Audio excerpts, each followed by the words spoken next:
إنا خلقنا الإنسان من نطفة أمشاج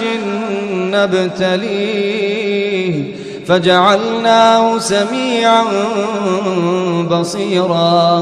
عبداللہ ابن عمر رضی اللہ عنہما فرماتے ہیں کہ اخذ رسول اللہ صلی اللہ علیہ وسلم بمنکبی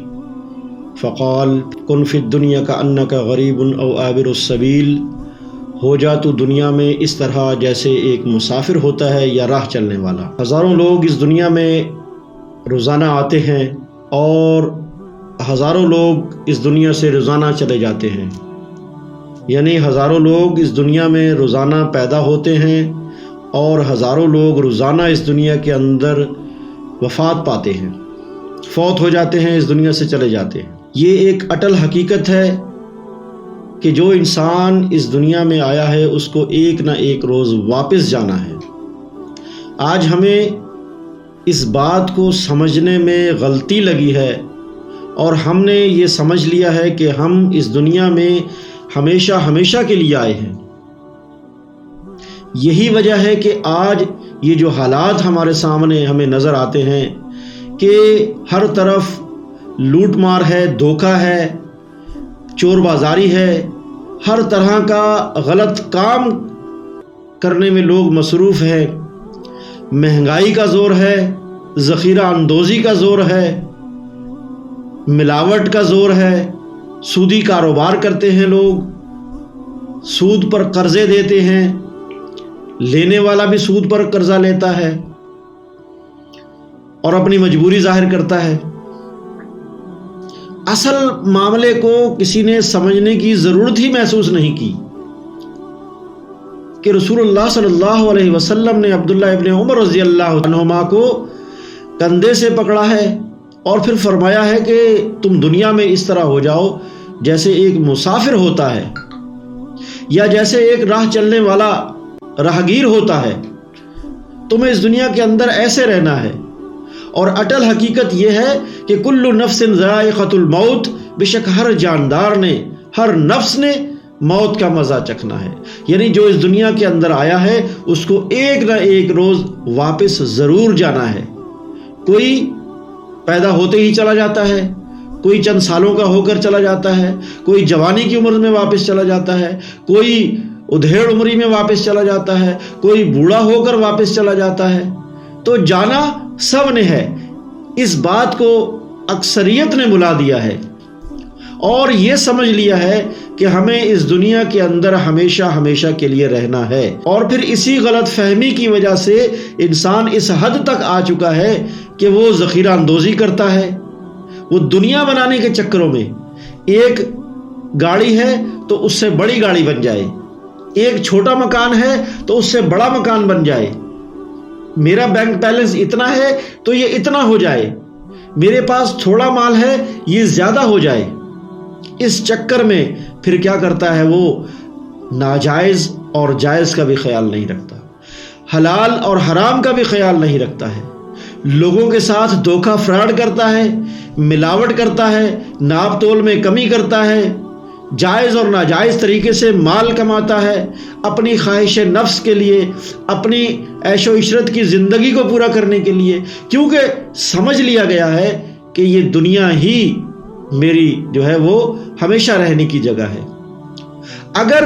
اگر یہ مسلمان آج اس بات کو سمجھ جائے کہ میں نے ہمیشہ کے لیے یہاں پر نہیں رہنا، یہ ہمیشہ کا میرا ٹھکانہ نہیں ہے، یہ دنیا میرے لیے ہمیشہ رہنے کی جگہ نہیں ہے، بلکہ مجھے اپنے رب کے پاس واپس جانا ہے، اگر اس بات کو آج کا مسلمان سمجھ جائے تو یہ ذخیرہ اندوزی ختم ہو سکتی ہے، یہ مہنگائی ختم ہو سکتی ہے، یہ دھوکہ اور فراڈ ختم ہو سکتا ہے، یہ ملاوٹ ختم ہو سکتی ہے، یہ ناپ تول میں کمی ختم ہو سکتی ہے، یہ سودی کاروبار ختم ہو سکتا ہے، یہ ساری چیزیں ختم ہو سکتی ہیں اگر یہ مسلمان اس بات کو سمجھ جائے کہ یہ مستقل رہنے کی جگہ نہیں ہے میری، بلکہ مجھے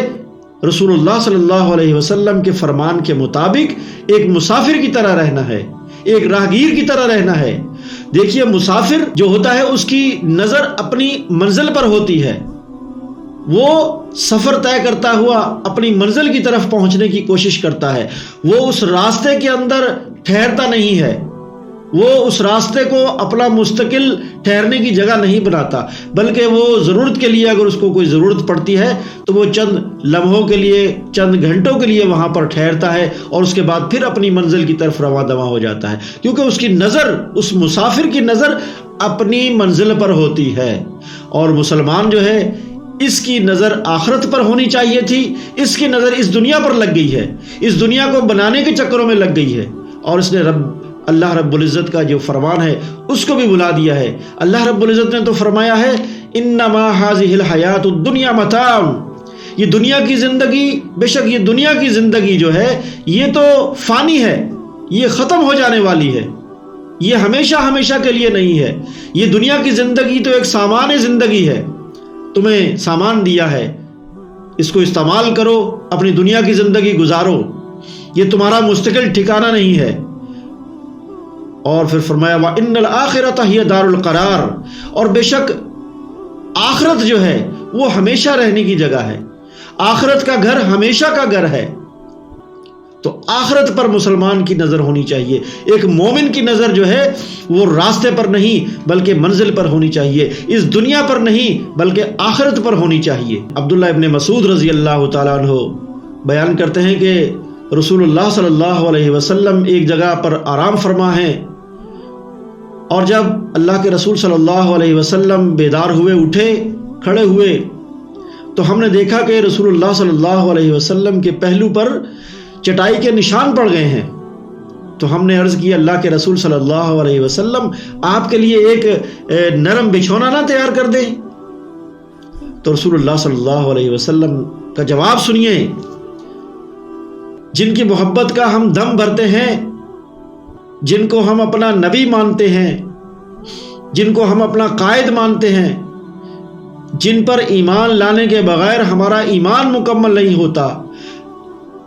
جن سے سب سے زیادہ محبت ہمیں ہونی چاہیے تو ہمارا ایمان مکمل ہوگا، تو ہم مسلمان ہوں گے، تو ہم مومن ہوں گے، ان کا فرمانا کیا ہے کہ مجھے اس دنیا سے کیا لینا دینا، مجھے اس دنیا سے کیا سروکار، میری مثال تو اس سوار کے جیسی ہے کہ جو تھوڑی دیر کے لیے ایک درخت کے سائے میں رکتا ہے آرام کرنے کے لیے، وہاں پر وہ ٹھہرتا ہے، آرام کرتا ہے اور پھر وہاں سے چلا جاتا ہے، اس جگہ کو چھوڑ دیتا ہے۔ یعنی کہ رسول اللہ صلی اللہ علیہ وسلم نے سمجھایا عبداللہ ابن مسعود رضی اللہ تعالیٰ عنہ کو کہ اس دنیا کی عیش و عشرت سے مجھے کیا لینا دینا۔ ان کے ذریعے سے ہمیں بھی یہی بات سمجھنی ہے کہ ہمیں اس دنیا کی عیش و عشرت سے کیا لینا دینا۔ ہاں، اس کو اپنی ضرورت کے لیے استعمال کیجئے، اس کو ہمیشہ کے لیے نہ سمجھیں، ضرورت کے مطابق آپ اس کو رکھیں، لیکن نظر آخرت پر ہونی چاہیے، آخرت کی زندگی پر ہونی چاہیے، جو ہمیشہ ہمیشہ کی زندگی ہے، ہماری نظر اس پر ہونی چاہیے۔ اگر ہم اس بات کو سمجھ جائیں کہ ہمیں اس دنیا میں مسافر کی طرح رہنا ہے یا راہگیر کی طرح رہنا ہے، یا ہمارے آئیڈیل جو ہیں وہ رسول اللہ صلی اللہ علیہ وسلم ہونے چاہیے، ان کی زندگی ہمارے لیے نمونہ ہے، ان کا اسوہ حسنہ ہمارے لیے نمونہ ہے، تو پھر ہم اس دنیا کی رنگینیوں میں کھونے کے بجائے آخرت کو پسند کریں گے، پھر ہماری نظر آخرت پر ہوگی، پھر نہ یہاں پر دھوکہ ہوگا، نہ یہاں پر ملاوٹ ہوگی، نہ یہاں پر فراڈ ہوگا، نہ یہاں پر جو ہے سودی کاروبار ہوگا، نہ یہاں پر لوٹ مار ہوگی، نہ چور بازاری ہوگی، نہ مہنگائی ہوگی۔